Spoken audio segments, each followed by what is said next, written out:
Hi, this is Anita with VideoFitnessCoach.com, here with your Skinny Saturday Fit Tip. Saturdays, as you know, is the day that you can put aside to do cooking, to do some things that you need to prepare for the week to make sure that your weight loss is successful for you. One of the questions that my students ask is, how do I make a protein shake and what type of protein do I buy? Well, back when I first started buying protein for my protein shakes, there were just very few choices. At the small little health food store that I went to in Orlando, Florida, there was about this many products on the shelf, and we had to choose from 3 or 4. Well, now there's a product out that you can buy in Walmart. In fact, I bought this at Sam's, and it's called EAS. And I don't know exactly when they started manufacturing EAS, but I know I've seen it for quite a few years. And at first we saw it in the health food stores and in GNC, and then now we can buy it at Walmart. And I like EAS brand because it tastes good for the price. There are some other protein powders that are a little bit more expensive, and the taste is a little bit better, the formulation is a little bit better. You do get what you pay for with these products in general. However, you do need to look at the label. I was doing some comparisons with the soy protein product that you can buy. It's not EAS brand, I don't think, maybe it is, but we bought it for my mom at Walmart. And so we were comparing the label on that product with the label on Shaklee soy protein, which is something that my mom had also ordered. And so as we compared the two products, the Shaklee soy protein was marginally better. I think it was 20 to 25% more protein. So, you know, that's a little bit more than marginally better. And so it was a little bit of a better product. So if you see something like that, then the next question I would ask is, well, does it cost more than 25% more? So if the product costs twice as much and you're only getting 25% more in quality, then you've got to make the decision, am I willing to pay twice as much for only 25% more protein? So maybe it's better to buy the lesser price product. And so make your decisions that way. So make sure that you're comparing apples with apples when you're looking at these labels. Now, this is a whey protein product, and this bag is empty, but I saved it because it's a big bag, and so I thought you might be able to see the label. Let me see if I can do this here. I don't know if we can read it on the video, but we'll give it a try. On the label it says that a 1 scoop serving is 120 calories and 2 grams of fat,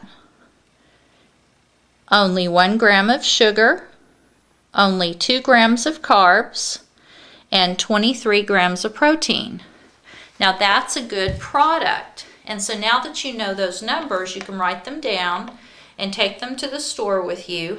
And if your store has another type of product, then you can compare that. But this is a very good formulation. And so what I'll do is, now I keep my blender on the kitchen counter always.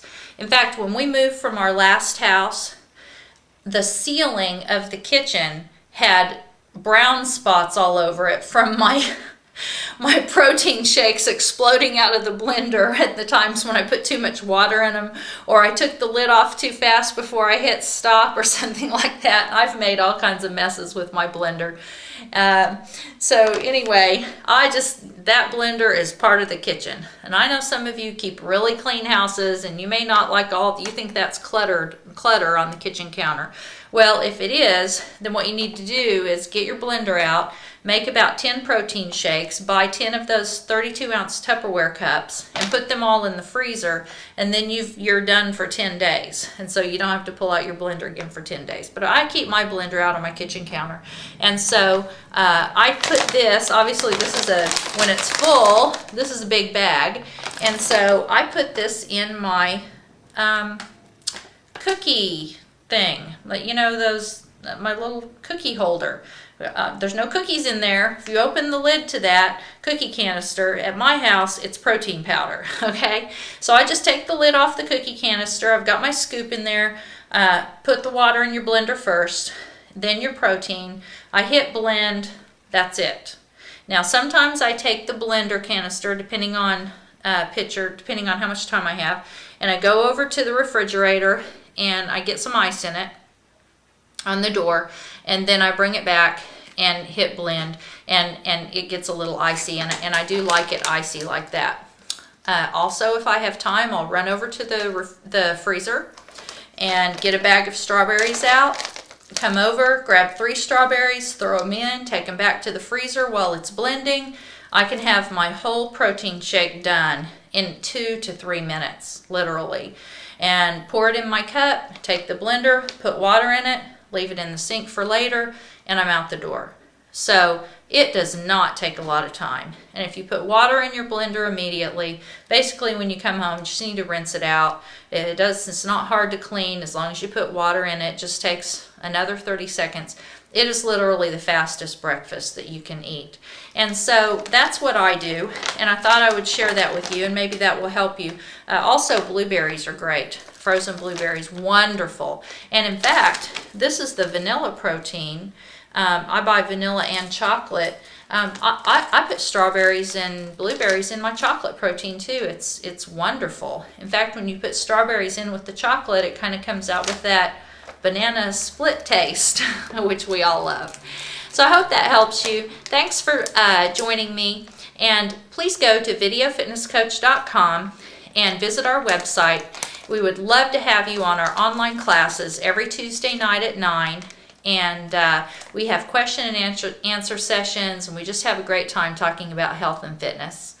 Hope to see you soon. Bye-bye.